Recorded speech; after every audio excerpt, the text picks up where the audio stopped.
जिम्मेदारी है और पुलिस की भी जिम्मेदारी है, हमारी भी जिम्मेदारी है और जनता की भी जिम्मेदारी है। मगर प्राइमरी जिम्मेदारी जो है वो यहाँ की सरकार की है। वो महाराष्ट्र के चीज को मजबूत रखे, उसको बरकरार रखे, ये इनको हम इतना ही कहना चाहिए। यहाँ पर 144 धारा लगाई कुछ दिन पहले औरंगाबाद में, उसके बाद इस तरह की राजनीतिक रैली को इजाजत या कि दोहरे मापदंड पुलिस प्रशासन या सरकार के आपको लग रहे हैं? एक तरफ कहा जाता है कि दंगे भड़क जाएंगे और दूसरी तरफ इस तरह की रैली की इजाजत दी जाती है। आप बोलिए, तो आपका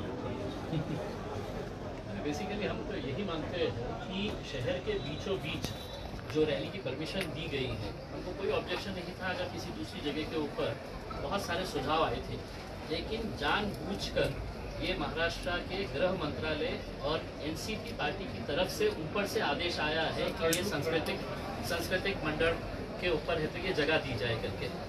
अगर शहर में ये जानते हुए कि ईद का माहौल है, इतने सारे लोग बाजारों के अंदर है, बच्चे हैं, औरतें हैं, सब बाजार के अंदर है, अक्षय मतलब सारे त्योहार का जो है 2 साल के बाद है तो लोग है तो मार्केट के अंदर आए हैं, दुकानदार जो है वो पूरा अपना सामान भर के रखे हुए हैं, और ऐसे माहौल के अंदर उन्होंने यहाँ पर परमिशन देना कहीं ना कहीं ये एक ऐसी एक चाल चली जा रही है जिसके अंदर उन्हें कोई फर्क नहीं पड़ता है कि शहर का माहौल खराब हो, जिले का माहौल खराब हो, हमने परमिशन दे दिया तो आओ भाषण दो और आपको क्या करने का है करते। नहीं, लेकिन आपको लगता क्यों है कि माहौल खराब होगा राज ठाकरे के स्पीच के बाद में? क्या ऐसे मुद्दे उठाएंगे वो कि जो माहौल खराब हो जाए? नहीं, देखिए ऐसा नहीं, सरकार की जिम्मेदारी है कि वो ना सिर्फ औरंगाबाद, महाराष्ट्र प्रदेश में वो पीस को बरकरार रखे, वो उनकी जिम्मेदारी है। उनके परमिशन देना नहीं देना वो उनका प्रोगेटिव, हमारा नहीं है। उनको ये जिम्मेदारी को निभाने की जरूरत है। लेकिन आप इस प्रकार बार-बार आपके बोलने में महाराष्ट्र सरकार का जिक्र आ रहा है, लेकिन महाराष्ट्र सरकार क्या आपको लगता है कि राज ठाकरे ने उनकी गुड़ी पड़वा रैली थी उसमें भी लाउडस्पीकर के बारे में जाहिर बात की, जिससे 2 गुटों में हिंसा होती है, साथ ही साथ उत्तर सभा करके थाना में लेके उसमें भी लिए, तो आपको फिर भी महाराष्ट्र सरकार से भी लग रही है क्या इस मामले में? तो आपको लगता है उसी वक्त एक्शन लेनी चाहिए थी, ऐसा लगता है आप मांग करना चाहोगे? हमारा मानना ये है, हमारा डिमांड ये है कि आप अगर किसी को परमिशन देते हैं तो आपको ये देखना जरूरी है कि जहाँ भी आप परमिशन दे रहे हैं वहाँ पर लॉ एंड ऑर्डर मेंटेन करें, जो पुलिस ये उनकी जिम्मेदारी है और हम उम्मीद करते हैं कि वो जिम्मेदारी को निभाएं। सर, इसमें एक बात देखी गई है कि भाजपा का हिंदुत्व खराब बताने के लिए उनको मुसलमानों पर अटैक करना पड़ा। फिर से बोलिए। भाजपा को उनका हिंदुत्व सही है बताने के लिए उनको मुस्लिम पे अटैक करना पड़ा, फिर बाद में शिवसेना आई, उन्होंने वही नीति दोहराई, अभी मन से भी आकर वही कर दिया। कल जलील साहब से मैंने यही सवाल पूछा था तो उन्होंने बताया कि किसी को अपना हिंदुत्व अगर बताना है सही है तो मुस्लिम कम्युनिटी को पंचिंग बैग बनना पड़ेगा। नहीं, किसी माइका लाल में हिम्मत नहीं है कि हमारे पंचिंग बैग बना सके। सुनिए आप, लेकिन तीनों ने सुनिए, हम पंचिंग बैग नहीं है, हम इंसान हैं, भारत के नागरिक हैं। अगर कोई समझ रहा है कि पंचिंग बैग है तो ये गलत समझ रहे हो। हमारा मानना ये है कि देश की जो पॉलिटिक्स हो रही है उसमें पूरी कोशिश ये हो रही है कि सबसे बड़ा हिंदुत्व की आइडियोलॉजी पर कौन मानने वाला है, तो उसमें कांग्रेस भी रेस में है, भाजपा है, शिवसेना है, आप पार्टी है, एनसीपी है, समाजवादी पार्टी है, सब ये दिखाना चाह रहे हैं कि हिंदुत्व आइडियोलॉजी में हम सबसे आगे हैं। वो कंपटीशन हो रहा है उसका, वो हो रहा है। सर, एक महाराष्ट्र में एक वाकया हुआ जिसमें नवनीत राणा और निर्दलीय सांसद हैं आपके साथी पार्लियामेंट में सेडिशन का चार्ज लगा दिया। केवल मेरा दोस्त समझ गया आपका सवाल। सबसे पहली बात तो ये है, अगर मैं और इम्तियाज जलील साहब ये बोल देंगे कि मैं देश के प्रधानमंत्री के घर के सामने जाकर सूरह यासीन पढ़ूंगा, माने कुरान में चैप्टर है, आप क्या बोलेंगे? बोले हम कॉल करेंगे। आप तो rapid action force, CRPF, BSF लगा के गोली चला देंगे, है ना? वो तो ठीक नहीं है। दूसरी बात ये कि सेडेशन चार्ज लगाना as a student of law, वो चार्ज वो सुप्रीम कोर्ट में बता चुकी है कि उसमें violence has to be followed by violence, और वो बहुत ही सुप्रीम कोर्ट खुद हटाने वाला है उसको, हटा के रीडिंग करने वाला है उसके बारे में। तो सेडेशन चार्ज लगाना मेरे ख्याल से ये लगा दो, डाल दो अंदर, ऐसा नहीं। तो सेडेशन के बारे में मेरा मानना है कि सुप्रीम कोर्ट जो उसको अभी देख रहा है वो बिल्कुल सही देख रहा है सुप्रीम कोर्ट, मगर उनका ये कॉल करना, मेरे को कोई ना उनसे मोहब्बत है पॉलिटिकली, ना जिसके घर पे जा रहे थे उनसे मेरे को पॉलिटिकली मोहब्बत, मगर अगर हर कोई ये बोलेगा कि नहीं मैं अब इम्तियाज घर के सामने मैं करूँगा, तो मेरे घर के सामने क्यों आएंगे भैया? तो बॉम्बे हाई कोर्ट ने भी जो ऑब्जर्वेशन किया है कि आप एक इलेक्टेड रिप्रेजेंटेटिव हैं, आपकी भी जिम्मेदारी है, तो आप प्रोटेस्ट करिए। प्रोटेस्ट करने से किसको कौन रोकता है आपको? अगर हम और इम्तियाज अब एक कॉल कर देंगे कि जितने बीजेपी के नेताओं के घर है हम जाके वहाँ कुरान पढ़ेंगे, तो रीजनेबल नहीं है ना ये, तो आप भी उसको देख के करिए। सेडिशन का चार्ज लगा देना। नहीं, मैं कोई प्रैक्टिसिंग लॉयर नहीं हूँ, ना मैं कोई लीगल ईगल हूँ, वो तो मगर मेरे छोटा मोटा जो लॉ मेरे को मालूम, सेडेशन चार्ज लगाने से प्रूव नहीं होता, क्योंकि मुझ पर भी चंद्रबाबू नायडू 1996 में और 98 में मेरे को सेडेशन लगाए थे, प्रूव ही नहीं कर सकते सिवाय इसके कि लगा दिए पेपर मीडिया में आप लोग उछाल देते। बट सुप्रीम कोर्ट राइटफुली उसको अभी एग्जामिन कर रहा है। सर, महाराष्ट्र के एनसीपी प्रदेशाध्यक्ष जयंत पाटिल ने मीडिया में एक बयान दिया था कि जो माहौल महाराष्ट्र में चल रहा है, इस माहौल में भी ओवैसी की एंट्री होगी और ये माहौल खराब करने की साजिश चल रही है। राज ठाकरे, ओवैसी और तमाम पार्टी,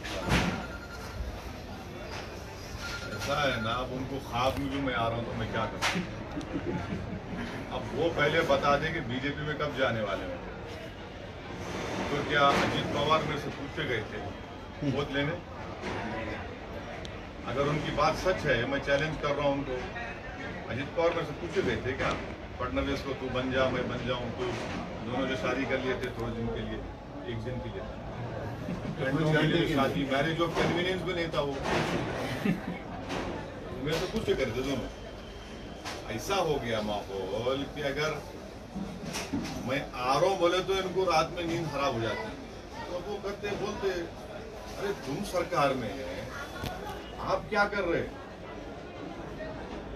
आप सरकार में, आप अपनी जिम्मेदारी निभाओ ना। संजय राउत जब राज ठाकरे की आलोचना करते हैं, उनका कहना है कि राज ठाकरे ये हिंदू ओवैसी है, इस बात को आप किस तरह से देखते हैं? अब देखिए ना, मेरे बाप का नाम ओवैसी है, अब्बा का नाम ओवैसी है।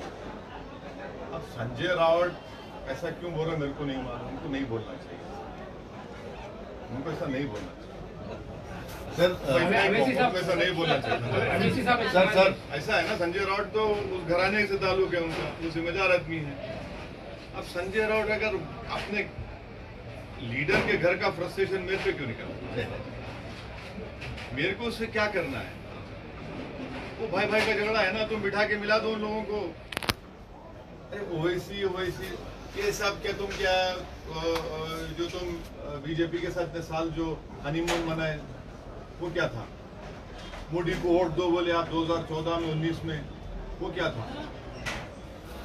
तुम तो 370 पे साथ दिए, ये बकवास है ये, और क्या है? सर राज ठाकरे ने लाउडस्पीकर हटाने का मुद्दा है, आपका उस पर क्या व्यू है? देखिए हमारा मानना ये है कि ये सब इसलिए किया जा रहा है क्योंकि माहौल जो मुसलमानों के खिलाफ हेट का बन रहा है उसी का हिस्सा। 3 तारीख को अल्टीमेटम दिया है राज ठाकरे ने। अरे भाई आप ये सवाल मुख्यमंत्री से पूछिए, आप ये सवाल शरद पवार साहब से पूछिए, आप बताइए ना कि आप क्या करने वाले हैं। मैं मुख्यमंत्री हूं क्या? जिस दिन इम्तियाज जलील मुख्यमंत्री बन जाएंगे हम बता देंगे आपको क्या को अल्टीमेटम दिया तो क्या करते हम। ये तो सरकार को बताना है। लेकिन आपके कार्यकर्ताओं को आप क्या कहेंगे कि अगर हनुमान चालीसा बजाई जाती है सभी देखिए एक बात, हम पीस और अमन को मजबूत करोगे, मगर आप ऐसा बोल रहे हैं हम पंचिंग बैग नहीं है, हम पंचिंग बैग नहीं है। बात मुसलमानों के सॉफ्ट कॉर्नर हम बता रहे सॉफ्ट टारगेट किया जा रहा है। इस बीच में बीजेपी ने और एलिगेशन लगाया है कि गोरखपुर कांड में जो आवासी हैं वो आईएसआई के लोगों से सोशल मीडिया के जरिए बातचीत करते थे और कई सारे ऐसे प्लान्स को ऑनलाइन सर्च करते थे। ये भी एक मुसलमान व्यक्ति ही क्यों ये आवासी भी एक मुसलमान व्यक्ति ही है, वो आईएसआई से कनेक्टेड था। एक बार दोबारा आज आपको मालूम आज क्या हुआ, कल अयोध्या में क्या हुआ, मुसलमानों की नमाज की टोपी पहनकर मुसलमानों की ही मस्जिद में ले जाकर सुअर का गोश्त फेंके और पकड़े गए। कौन था वो? बजरंग दल के ऑर्गेनाइजेशन से था। कौन थे भाई ये लोग? जहां तक सवाल टेररिज्म का है तो फिर ये इखलाक को, पीलू खान को, रकबर को मारने वाले कौन है भाई? और तीसरी बात यह है कि आप पूरी तहकीकात करिए। हम तो हर किस्म के वायलेंस को, टेररिज्म को कंडेम करते हैं। आज ही बेंगलुरु में कर्नाटका में एक साहब जो है मस्जिद में चले गए कल, जहां पर लेडीज मुस्लिम नमाज पढ़ रही थी, कपड़े उतार दिए उनके सामने जाकर और गाली देना शुरू कर दिया। कौन है ये लोग? रेडिकलाइजेशन कौन कर रहा है इनको? मैं शुरू से कह रहा हूँ रेडिकलाइजेशन हो रहा है। और मैं जब मेरे को जो गोली चली, मेरी गाड़ी में गोली चली, तो मैं किसी समाज को ब्लेम नहीं किया। मैं बोला वो रेडिकलाइज क्यों हुआ? आप रेडिकलाइजेशन को रोको ना, उसको रोक लगाइए रेडिकलाइजेशन पे। रेडिकलाइजर कोई भी हो रहा है उसको रोक लगाइए। क्यों हो रहा है उसके आपको मालूम, मगर आप तो खामोश बैठे हुए।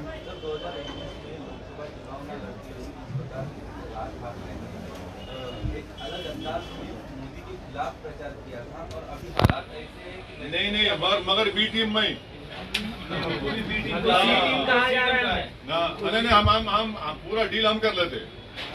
अब आप देखो आप हम लड़के शिवसेना को हराए।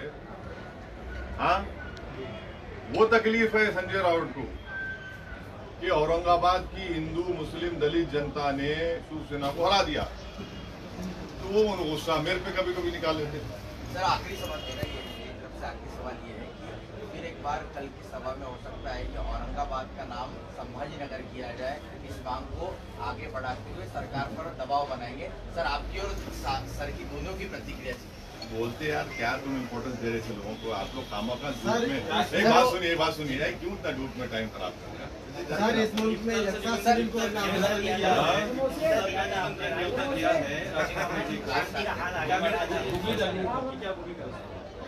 अब वो दावत दे चुके हैं, वो दावत मेजबान आप हैं, पूछिए मेजबान से। लेकिन वो शादी को गए दूसरे, लेकिन ये दावत उन्होंने ली नहीं। दूसरे शादी को गए लेकिन इनकी दावत ली नहीं उन्होंने। शादी के लिए जाने को अच्छा है भाई, अच्छा नहीं आए तो अच्छा है। हाँ सर इस ऐसा है ना, वो आप ही की बरादरी से आए तो उनको गोली डालना अच्छा आता। सर इस मुल्क में यक्सा सिविल कोड नाफिज करने की बात है। देखिए एक बात सुनिए, यक्सा सिविल कोड को इस देश की जरूरत नहीं है। हमको आप ये बताइए, आज बीजेपी अमित शाह साहब ये सब बोल रहे हैं, आपको मालूम गोवा में जो सिविल कोड है कैसा सिविल कोड है? अगर गोवा में कोई हमारा हिंदू भाई शादी करता है और उसकी वाइफ की उम्र 25 और 30 साल की हो जाती है, उसको बेटा नहीं हुआ तो सेकंड मैरिज कर सकता है वो। अब इस पर क्या बोलेंगे बीजेपी वाले? सरकार आपकी है वहां पर। कॉन्स्टिट्यूशन में पार्ट 4 है डायरेक्टिव प्रिंसिपल, उसमें आर्टिकल 47 पढ़ लो आप, प्रोहिबिशन लगाओ अल्कोहल के ऊपर। क्यों नहीं लगाते भैया? डायरेक्टिव प्रिंसिपल में लिखा हुआ है शायद आर्टिकल 38 में कि सबको इनकम जितना हो सके बराबर होनी चाहिए। कहाँ इनकम इधर है? देश की 90% दौलत देश के 10-15 पूंजीपति के पास है। फिर उसी से डायरेक्ट प्रिंसिपल लिखा हुआ है कि इक्विटेबल डिस्ट्रीब्यूशन ऑफ रिसोर्सेज होना चाहिए। अरे कहाँ है भैया, कहाँ हो रहा है? आप सिर्फ इसका अच्छा हमारे को बताइए कि शराब के ऊपर क्यों पाबंदी नहीं याद करते? शराब लगाओ ना पाबंदी, बंद करो शराब। बीजेपी जहाँ सरकार में आप डायरेक्टिव प्रिंसिपल्स का महात्मा गांधी ने खुद बोला, जैसा आपने गुजरात में लगाया, चलो वैसा ही थोड़ा बहुत करके लगाओ ना, लगाओ आप जहाँ सरकार में। शराब पे आप नहीं लगाना, बंद नहीं करना चाहते। क्यों बंद नहीं करना चाहते? क्योंकि शाम में 6:30 बजते कि आपको होना, आपको ठंडा होना, आपको नहीं तो आप ढीले पड़ जाते। लगाओ ना, आप लगाओ। वो तो मैं तो उसको गंदी चीज बोलता हूँ। पूरी बुराइयों की जड़ शराब है, जिसकी वजह से भारत में हर साल मेरे ख्याल से 2 या 3 लाख लोग मरते एक्सीडेंट में, आधे ज्यादा तो शराब पी के टक्कर मारते। महिलाओं पर वायलेंस होता, बच्चों पे वायलेंस होता। आप बंद करो ना। आप डायरेक्टिव प्रिंसिपल में लिखा हुआ है, शराब क्यों नहीं बंद करना चाह रही बीजेपी? बंद करो ना, चलो आपके स्टेट में लगा दो, बंद कर दो। आप वहां नहीं बंद करेंगे तो यूनिफॉर्म एंड कॉमन कोड में जमीन आसमान का फर्क है। कि दयाबागा स्कूल ऑफ थॉट रहेगा, मिताक्षर स्कूल ऑफ थॉट रहेगा, बताओ हमारे को। और हिंदू अनडिवाइडेड फैमिली में टैक्स रिबेट मुसलमानों को, सिख को, क्रिश्चियन को क्यों नहीं मिलता भाई? ये राइट टू इक्वालिटी का वायलेशन नहीं है। और मेघालय, मिजोरम, नागालैंड में हमने कॉन्स्टिट्यूशन में उनके कल्चर को प्रोटेक्शन करने का वादा किया कॉन्स्टिट्यूशन में, आप उसको निकाल देंगे? हाँ, और मेरा जो कल्चर है मुस्लिम, वो आर्टिकल 26 का प्रोटेक्शन है मेरे को। इकोनॉमी बैठ गई, कोयला निकालने के लिए आपको पैसेंजर ट्रेन को कैंसिल करना पड़ रहा, आपको अनएम्प्लॉयमेंट बढ़ रहा, महंगाई बढ़ रही, पर आपको फिक्र है यूनिफॉर्म सिविल कोड की। हम इसके खिलाफ है और लॉ कमीशन खुद ये कह दिया कि भारत में यूनिफॉर्म सिविल कोड की जरूरत नहीं।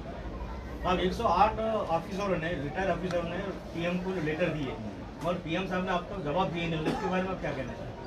पीएम साहब प्रेस कॉन्फ्रेंस नहीं कर रहे 7 साल में, खाली अपने चहितों को बुला के 1-to-1 कर लेते बजाय। लेटर का जवाब दिए नहीं ना?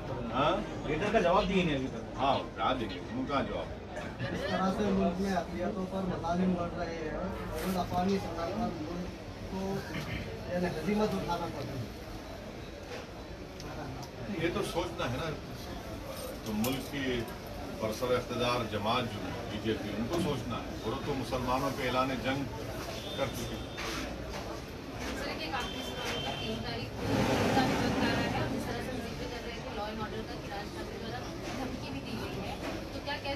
सरकार ने रेगुलेशंस तो दी हैं, लेकिन ये साफ कहते हैं कि आप पहले कुछ कर देंगे, उसके बाद हम एक्शन लेंगे। तो क्या सरकार इंतजार कर रही है? हम यही बोल रहे हैं सरकार को, आप परमिशन दिए, आपकी जिम्मेदारी है कि महाराष्ट्र में पीस होना चाहिए। आपकी जिम्मेदारी है, आप इस जिम्मेदारी को निभाइए आप। हम भी यही चाहते हैं कि महाराष्ट्र में अमन रहे और इंशाल्लाह अमन रहेगा। अगर कोई धमकी दे रहा है, कोई ये बोल रहा है, तो फिर भाई सरकार बड़ी है या क्या बड़ी है, बताइए ना। जज सर ने पिछले महीने में एक प्रपोजल दिया था महाविकास आघाड़ी सरकार को कि उन्हें महाविकास आघाड़ी सरकार में ज्वाइन किया जाए, उस 3 पहिया गाड़ी को एक 4था पहिया ईमारत का लगाया जाए। उन्होंने बोल दिए, उधर से क्या हुआ फिर? आपको लेकर के शरद पवार को मिलने जाने वाले, हाँ, आपको साथ में लेकर शरद पवार को मिलने को जाने वाले थे, मिलने को गए क्या बोलेंगे? वो हमारे नाम से नफरत करते हुए, हमारा नाम सुन के वो लोगों को पेट में दर्द शुरू हो जाता है। नंबर एक्सपोज तो हो गया ना। आप असेंबली चुनाव में कांग्रेस और राष्ट्रवादी कांग्रेस हर सभा में महाराष्ट्र के मुसलमानों जाके बोलते थे कि ओवैसी को वोट मत दो, भाजपा शिवसेना को रोकना है। और जैसा चुनाव हुआ, आप शिवसेना से शादी कर लिए। और मुसलमान क्या करना, हमारा मुसलमान को धोखा दिया। सुनिए सुनिए सुनिए, महाराष्ट्र के मुसलमानों को आपने धोखा दिया ना। आपने कहा कि भाजपा शिवसेना को वोट मत दो और ओवैसी को वोट मत दो, मगर आप जो चुनाव हो गए, आप दोनों मिलकर गिरफ्तारी कर लिए तीनों मिलकर बोल के। तो ये इनका धोखा दिए जनता को, जो सेकुलरिज्म के नाम पे वोट दिया। और कैसा बताइए कि असेंबली में खड़े होकर शिवसेना का मुख्यमंत्री बोलता है कि हमने बाबरी मस्जिद तोड़ा। ये बताइए, शरद पवार साहब और राहुल गांधी, सोनिया गांधी इस पर एग्री करते हैं इस बात को? जो मुख्यमंत्री खड़े होकर बोल रहा है कि हमने बाबरी मस्जिद तोड़ा, आप उसके साथ बैठे हुए सरकार में और आप उंगलियां मेरे तरफ उठाते, किस मजा है? कौन दिया अख्तियार आपको मेरे को उंगलियां उठाने का? आप ही तो बैठे हुए ना साथ में, सत्ता में बैठकर गुलाब जामुन खा रहे।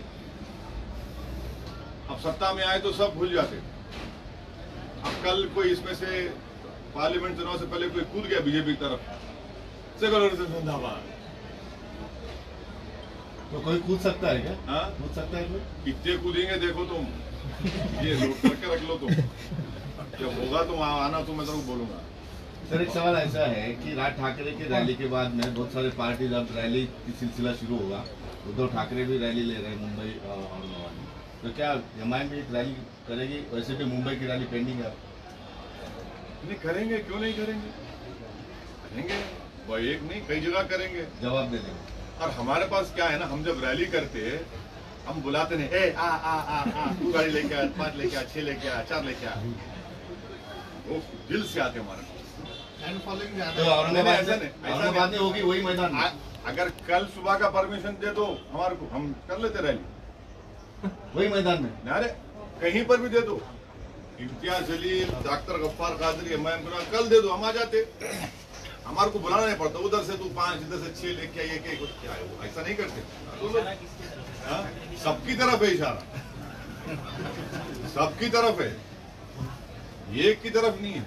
एमआईएम पार्टी जो है जमीन से जुड़ी हुई है, लोग सुनने आते देखते, तो परमिशन ले हम करेंगे। अभी ईद भी जान लीजिए, फेस्टिवल है, लोगों को आराम से अपनी दोनों फेस्टिवल्स को सेलिब्रेट करने दीजिए। एक रैली होगी नहीं, एक क्यों भो दूंगी रैली, ये क्यों बोल रहे? अब माशाल्लाह से आप हमारे साथ हैं। लेकिन वहाँ मराठवाड़ा सांस्कृतिक मैदान में होंगी जहाँ पर राज ठाकरे, उद्धव ठाकरे जब होगी, नहीं सुनिए, जब होगी आपको हम दावत देंगे, आप आइए ना। हमारे लिए आम खास है, इसमें आम खास जनता आती है उसमें। हाँ, बहुत अच्छे पढ़े लिखे वेल ग्रेड पर्सन कहे जाते हो, मैं अच्छी नजर है। आपको क्या लगता है बीजेपी बार बार कह रही है कि शिवसेना बहुत कमजोर होती जा रही है, को लेकर बीजेपी कह रही है कि शिवसेना कमजोर होती जा रही है? मैं आपको इसी रिलेटेड सवाल के जवाब में मैंने अभी कहा कि पूरे देश में कौन हिंदुत्व आइडियोलॉजी पे ज्यादा वफादार है, उसका कंपटीशन चल रहा है, जिसमें सब पार्टी शामिल है, सब पार्टी शामिल है, सिवाय हमारा वो टीआरएस को छोड़कर अभी तक पूरे लगे हुए उसमें, दौड़ में सब लगे हुए हैं, भाग भाग भाग भाग उसी में लगे हुए हैं। आप देखो क्या जुमला दे रहे, क्या बोल रहे हैं लोग, क्या जबान इस्तेमाल कर रहे हैं। शिवसेना कमजोर होती जा रही है या कुछ कम? देखिए, ये मेरा काम नहीं है, नहीं, मेरी नजर मेरी पार्टी पे, मेरी नजर डॉक्टर गफ्फार कादरी पे, इम्तियाज जलील पे, हमारे लोगों पे नजर है। मेरी नजर दूसरों पर रहती नहीं, मेरे को क्या करना है। मैं यही चाहता हूँ कि उनकी नजर मेरे को नहीं लगे। सर एक सवाल है, सर एक हेलो, ये 2 साल के बाद अचानक राज ठाकरे क्यों जागे? मेरे को क्या मालूम भाई, मेरे को नहीं मालूम हुआ। वो दखन की एक कहावत है, कोई बासी घड़ी वाला